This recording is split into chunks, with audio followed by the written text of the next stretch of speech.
All right, folks.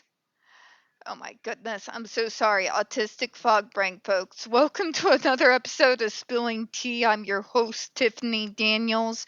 We are going back to that horrible world known as the JRC, but before we do, the usual disclaimers.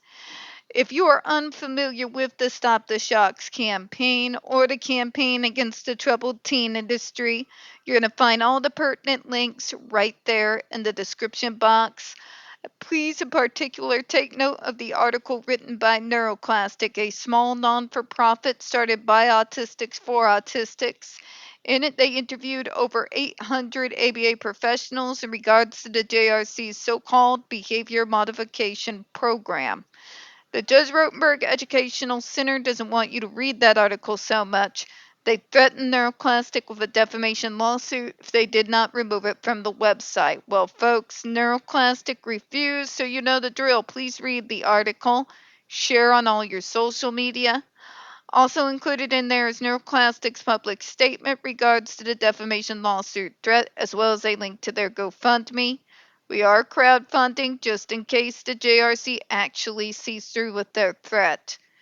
Trigger warning 1. When we discuss places like the Judge Rotenberg Educational Center or Agape Boarding School for Boys, you're going to hear vivid descriptions of and catch clips of surveillance footage of people with mental health issues and disabled people being tortured and abused. If you got young children present, please make sure to use the headphones.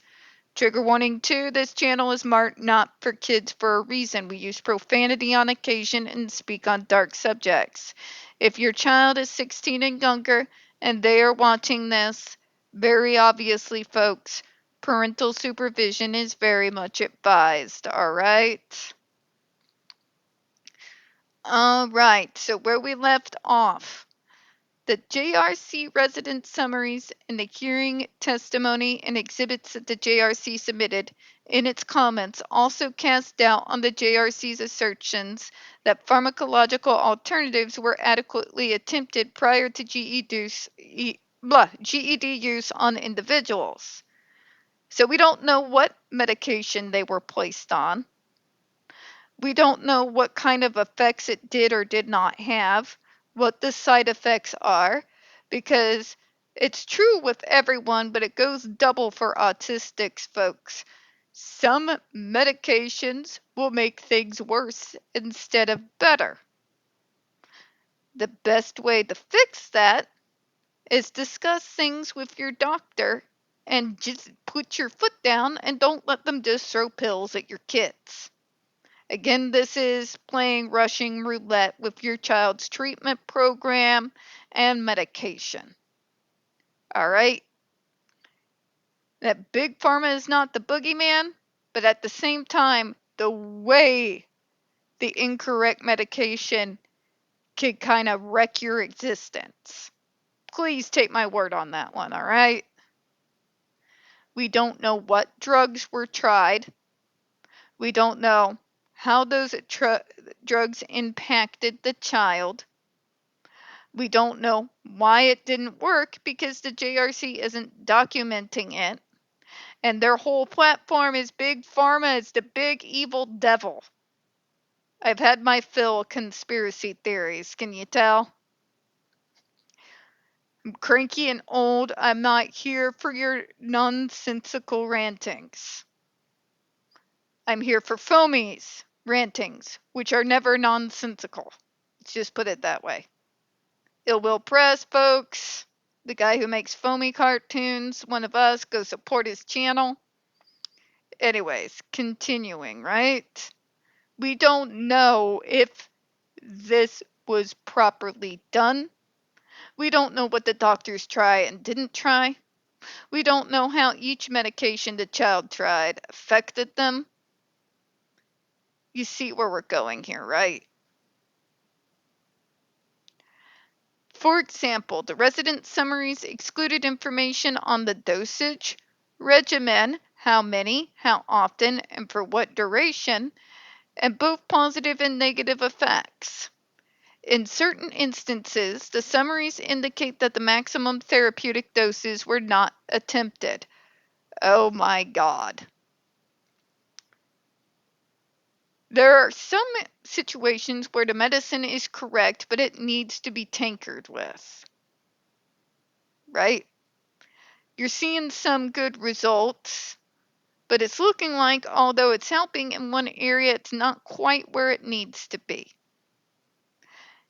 The answer then would be to go back to the doctor and discuss with them what's going on.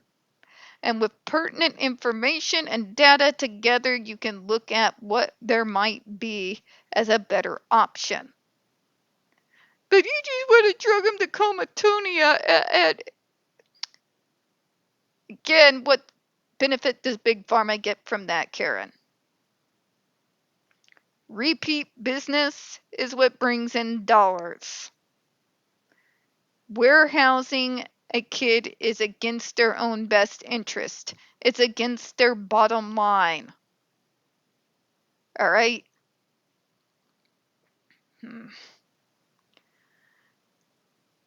So, there are some times when a dosages must be tweaked.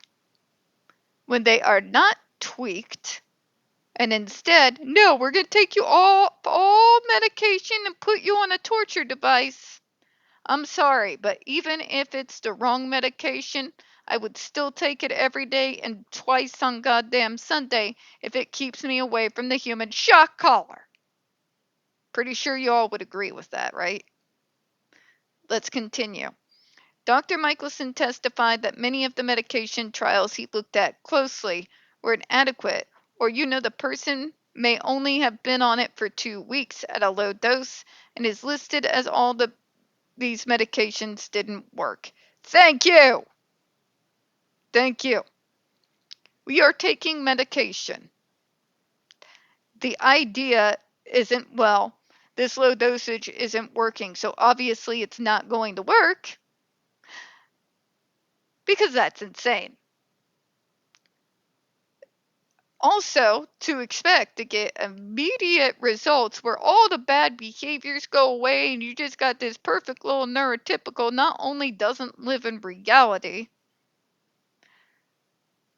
but also it takes time sometimes with the medications. Because remember, in a proper treatment program, the medication is there to supplement the treatment program, which means pills on their own aren't going to solve shit. Proper medication with proper treatment program is ultimately going to get better results. The best way to get those better results is to converse constantly with your doctor. What are you saying? What are you not saying? Does the dosage need to go up? Is this completely wrong and we need to start talking about other medications?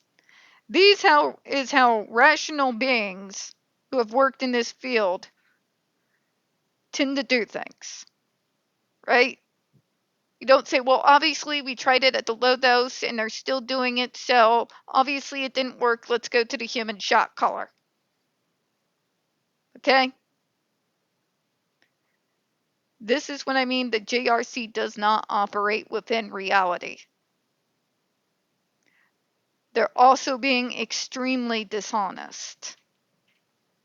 2 weeks is not a good baseline for any type of medication. Any type of medication. Okay? For the love of God. Dr. Geller testified based on charts that he reviewed for individuals weaned off medication and put on the GED, individuals did not have sufficient trials of psychopharmacology. In other words, the JRC didn't even offer to take a look at the medications, talk with the child that's on the medication to figure out if maybe we need to try a different medication or if we need to increase the dosage. They immediately knee-jerk to, let's put them on the human shock collar. That is literally the exact opposite of how the rest of the medical model operates. And folks, what's even more crazy in regards to that is that we're still having this conversation in 2024. We're going to go ahead and close out for the night, folks. We don't get very many views on this channel, and the few we do tend to get removed from time to time. So, folks, you know the drill. Please don't forget to hit the like button, hit subscribe, and please don't forget to utilize those comments. We appreciate your time. And as always, folks, we here at Spilling Tea really do hope you have a good one. I'll see you next time. Bye-bye, everyone.